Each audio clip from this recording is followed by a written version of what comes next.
అగ్రవర్ణాలకైతే ఒకలాక మాకు ఒకలాకనా అని వాళ్ళకు వర్తించదా మతం మారితే?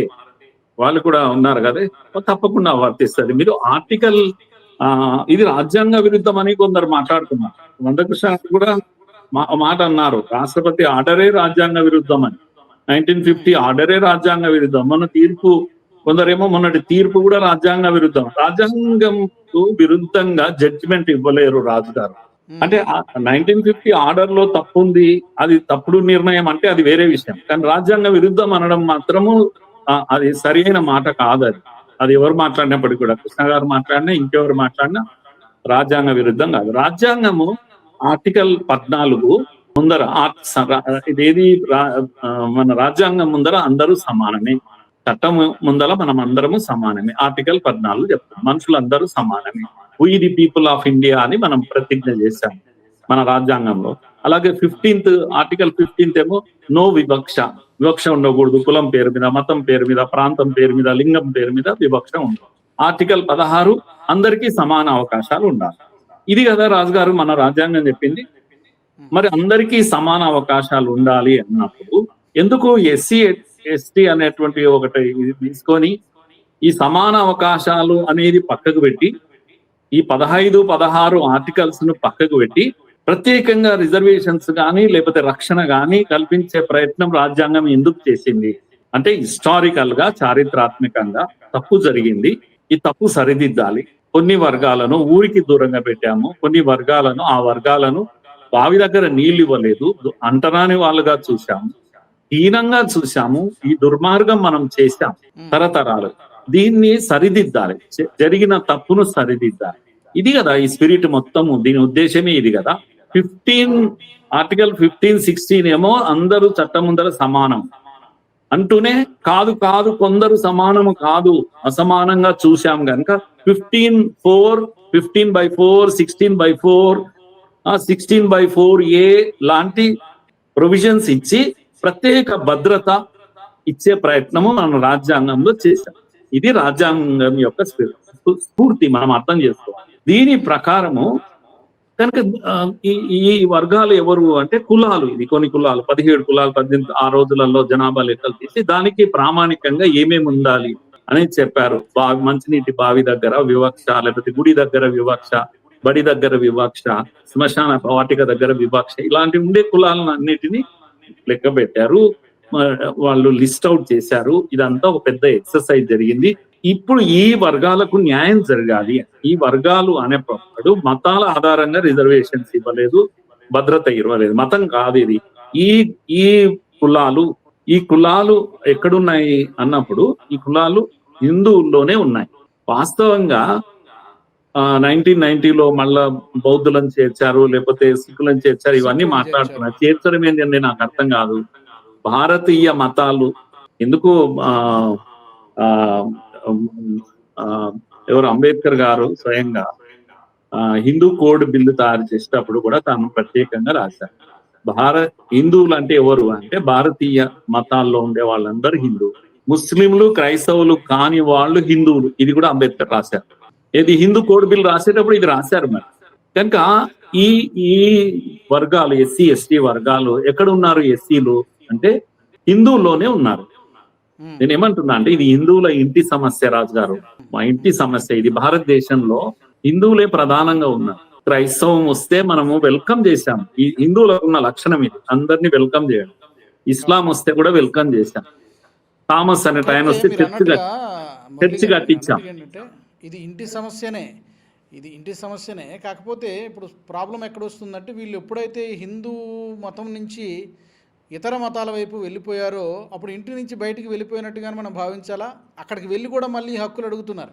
అది ఇప్పుడు సమస్య అంతా అదే కదా రాజు గారు. ఇప్పుడు మనం ఇంటి సమస్య, దీని ఇప్పుడు పూనా ఒడంబడిక ఏంటి, అంబేద్కర్ తర్వాత గాంధీ ఒప్పందం ఏంటి అంటే, ఇది ఒక రెండు వ్యక్తుల మధ్య కాదు, రెండు సమాజాల మధ్య జరిగింది. నిమ్న వర్గాల వైపు నుంచి అంబేద్కర్, అగ్రవర్ణాల కూర్చొని ఇది ఇంటి సమస్య పరిష్కరించుకోవాలి. కనుక హిస్టారికల్ చరిత్రాత్మకంగా చేసిన నేరాన్ని హిందువులే సరిదిద్దుకునే ప్రయత్నం చేశారు. కనుక మా హిందువులకు మేము ద్రోహం చేశాం, తప్పు చేశాం.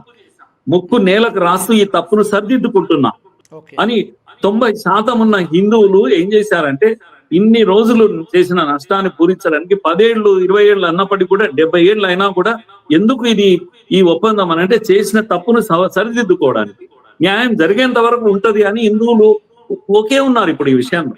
కనుక ఇది సరిదిద్దే ప్రయత్నము, ఏమి లిఫ్ట్ చేసుకునే ప్రయత్నము, తిరిగి ఉన్నత స్థానానికి తెచ్చుకునే ప్రయత్నం ఇది. ఆ ప్రయత్నంలో లోపాలు ఉండొచ్చు.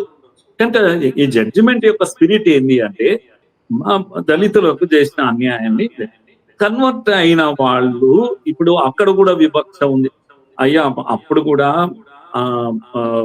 ఇప్పుడు పోప్ జాన్ లేకపోతే వాటికన్ సిటీ నుంచి కూడా స్టేట్మెంట్స్ ఉన్నాయి.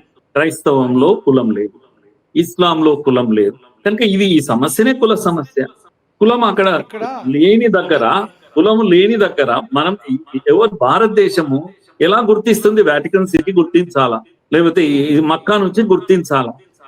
ఆ మతాలు అక్కడి నుంచి వచ్చాయి కనుక అక్కడికి వెళ్ళాము, అయినా ఇక్కడి హక్కులు ఆడ ఉండాలి అనే వాదన ఉంది. చూడండి పైనుంచి ఇదేంది రాజ్యాంగం విరుద్ధమైంది అని. రాజ్యాంగ విరుద్ధంగా ఏ జడ్జి కూడా, సుప్రీంకోర్టు జడ్జి ఇవ్వలేడు ఆ విధంగా రాజ్యాంగ విరుద్ధంగా. కనుక వివక్ష అక్కడ కూడా ఉంటే ఉండొచ్చు, దానికి కాదనలేము.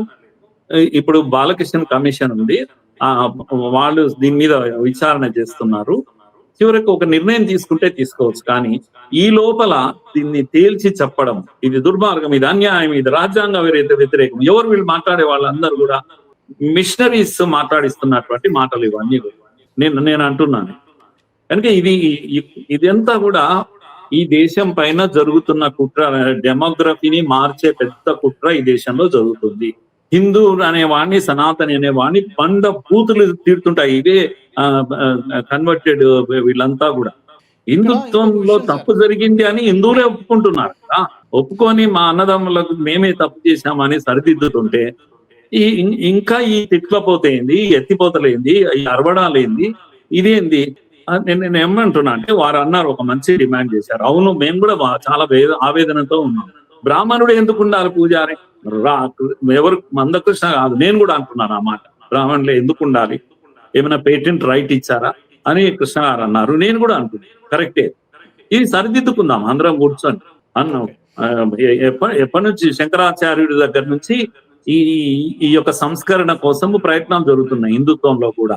బ్రహ్మమొక్కడే పరబ్రహ్మ అన్నమాచార్యుడు 400 ఏళ్ల క్రితం చెప్పారు. ఇప్పటికీ ఈ ప్రయత్నాలు జరుగుతున్నాయి. కులము, నేను ఒక దళితుల అగ్రవర్ణాలు నిమ్న అందరిలో మెదడులో ఉంది. కనబడని కులం ఎందుకుందో నాకు తెలియదు. ఎవరికి ప్రయోజనం లేదు దానివల్ల. కులరహిత సమాజం వైపు యూనివర్సిటీలో కుల సంఘాలు పెట్టుకొని తిరుగుతున్నాము, వాటిలో వ్యాపారం చేస్తున్నాం, వాటితోటి బ్లాక్ మెయిల్ చేస్తున్నారు అన్ని కులాలు. నేను ఒక కులాన్ని అనడం లేదు, ఇది కులగజ్జితో ఊగిపోతున్నాం అందరం కూడా. ఇంత పెద్ద చదువులు చదువుతున్నాం, ప్రతి ఒక్కరు ఇంకొకరిని తిట్టడమే కానీ నేను ఎలా ఉన్నానని పరీక్షించుకుంటున్నాడా? నా లోపల కులగజ్జి ఉందా లేదని ఎవడైనా ఉంటున్నాడా? భారతీయుడిగా మనం ఎదుగుతున్నామా?